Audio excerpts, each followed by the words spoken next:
Assalamualaikum warahmatullahi wabarakatuh. Alhamdulillah Bismillahirrahmanirrahim. Alhamdulillahirabbil alamin. Asyhadu an la ilaha illallah wa asyhadu anna Muhammadan abduhu wa rasuluh. La nabiyya ba'dahu. Allahumma shalli ala sayyidina Muhammad wa ala ali sayyidina Muhammad. Ibadallah, ittaqullah qawlan wa la tamutunna illa wa antum muslimun. Wa qala ta'ala fi kitabihil karim, a'udzu billahi minash shaitonir rajim. Bismillahirrahmanirrahim. Iz qala lahu rabbuhu aslim. Qala aslamtu lirabbil alamin. Subhanallah. Bapak Ibu yang sangat kami muliakan dan anak kami yang kami banggakan, alhamdulillah bersyukur kita kepada Allah kembali dengan izin dari Allah kita mampu hadir di sini. Tentu kita berharap hadirnya kita di sini benar-benar tercatat di sisi Allah Subhanahu wa Ta'ala, dan kita semua mendapatkan pahala dari mereka. Bapak Ibu yang kami muliakan, kita lanjutkan hikmah dan pelajaran dari Asy-Syifa Al-Quran.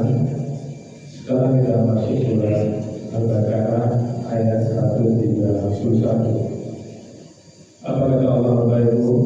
Dan ingatlah, berarti Allah suruh kita untuk selalu ingat dan jangan pernah kita melupakan. Dan ingatlah ketika Tuhannya berfirman kepadanya, berserah dirilah atau tunduk dan patuhlah. Lalu ia menjawab, aku berserah diri kepada Tuhan seluruh alam. Ini Al-Baqarah 131. Di ayat 130 sebelumnya sudah kita sampaikan, menegaskan yang berpaling dari milah atau ajaran Ibrahim hanyalah orang yang membodohi dirinya sendiri, dan Ibrahim termasuk orang-orang pilihan serta orang-orang soleh. Maka di ayat 131 menjadi bukti inti mengapa milah Ibrahim itu lurus, karena fondasinya asli tunduk total kepada Allah. Hikmah apa yang bisa kita ambil Bapak Ibu?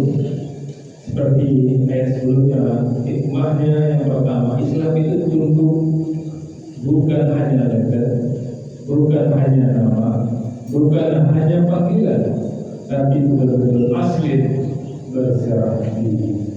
Maka kita tidak cukup mengatakan agama kita Islam, tapi harus membuktikan pribadi kita pribadi yang muslim, pribadi yang asli, yang berserah diri. Maka itu agar Bapak Ibu buktikan kita sebagai muslim, sebagai Islam, sebagai asli. Ketika minta maaf, ketika ada cekcok yang namanya manusia pasti tidak luput dari cekcok kesalahan, salah kesalahan. Maka orang yang asli, maka dialah yang dulu meminta maaf. Suami yang betul-betul asli, dia yang pertama minta maaf. Istri juga seperti itu, anak juga seperti itu, orang tua juga seperti itu. Sebesar apapun kesalahan Bapak Ibu, maka selesai dengan maaf. Maka orang yang benar-benar tunduk dengan Allah, asyum kepada Allah, maka dia juga akan mampu menundukkan egonya. Katakan, apakah kita mampu menundukkan ego kita di depan anak kita, di depan bawahan kita, di depan orang yang di bawah kita? Kalau sudah, insya Allah pribadi yang disampaikan melalui Nabi Ibrahim, insya Allah kita belum bisa mendekatinya. Hikmah berikutnya Bapak Ibu, perintah Allah sering singkat, tapi menuntut totalitas. Allah perintah Ibrahim dan juga aslim. Satu kata Bapak Ibu, tapi satu kata ini dipraktekkan seumur hidup. Seumur hidup kita berserah diri kepada Allah. Seumur hidup kita tunduk dengan aturan Allah. Pagi kita tunduk, siang kita tunduk, sore kita tunduk, malam, sampai berakhirnya hidup kita harus tunduk kepada Allah. Maka rasakan Bapak Ibu, apakah setiap detik yang kita lewati kita dalam posisi asli tunduk kepada Allah? Apakah orang asli tidak pernah salah? Yang namanya manusia pasti pernah salah. Dan orang yang asli, yang salah juga Allah ajarkan. Orang beriman itu ketika dia salah, ketika itu dia minta ampun kepada Allah, dan ketika itu pula dia minta maaf sesama manusia. Maka rasakan apakah kita sudah seperti itu? Ketika kita berbuat salah, terlambat salat subuh, terlambat salat zuhur, langsung kita minta ampun kepada Allah. Ketika itu terlalu tinggi dalam pembicaraan kita, tersinggung saudara kita, ketika itu juga kita minta maaf. Maka itu harus kita kerjakan. Berarti kita sudah menuntut tuntutan totalitas dalam kehidupan kita ketika kita mengucapkan aslim, berserah diri kepada Allah.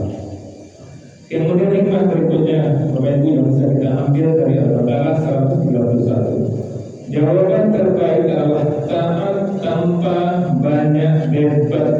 Karena jelas ketika Allah mengatakan aslim kepada Nabi Ibrahim, apa yang jawabannya? Qala aslamtu. Nabi Ibrahim menjawab, aku berserah diri kepada Allah. Maka kita rasakan Bapak Ibu, sesuatu yang sudah diputuskan oleh Allah tidak untuk didiskusikan, tidak untuk diperdebatkan, tapi untuk dieksekusi. Banyak sekali Bapak Ibu, suami istri ketika pasangan mengingatkan sholat, mengingatkan yang akhlak, kadang-kadang tidak diterima. Suami merasa tersinggung ketika istrinya menasihati dia. Tapi kalau suami yang benar-benar aslam, yang benar-benar ikut aturan Allah, dia tidak akan tersinggung. Karena salah satu kata orang yang tidak merugi itu adalah saling nasihat, menasehati. Kita mau menasehati dan juga siap dinasehati. Kalau ada kita tersinggung, dinasehati, maka saat itu kita sudah termasuk orang yang merugi. Watawasau bil haq, watawasau bis sabr. Kan orang tidak merugi itu saling mengingatkan. Saling itu artinya satu saat yang menasihati, di saat yang lain dia dinasihati. Coba kita rasakan pribadi kita masing-masing, apakah kita sudah tidak alergi ketika orang menasihati kita. Kemudian Bapak Ibu, hikmah yang bisa kita ambil luar biasa, dialog antara Nabi Ibrahim dengan Allah ini, berserah diri itu kepada Roh, kepada Allah, bukan kepada tekanan manusia.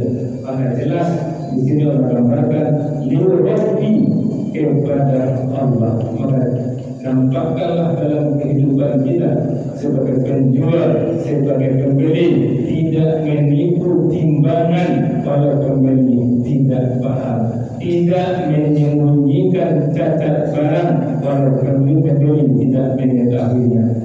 Ini lingkungan bisa kita lihat Bapak Ibu, tidak ikut gaya hidup orang kebanyakan.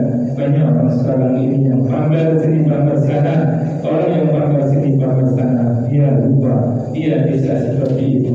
Benar-benar liwurah, benar-benar karena Allah yang membuat dia seperti itu. Rasakan, jangan pernah kita berbuat karena mengharapkan sanjungan pujian dari orang lain. Betapa malangnya kita hidup tidak tahu berapa lama lagi. Kita berbuat mengharapkan balasan manusia, kita akan meninggalkan dunia ini. Manusia itu pun akan meninggalkan dunia ini. Manusia yang memiliki kita, ia tidak punya surga. Maka malanglah orang yang hidup karena manusia lain. Assalamualaikum warahmatullahi wabarakatuh.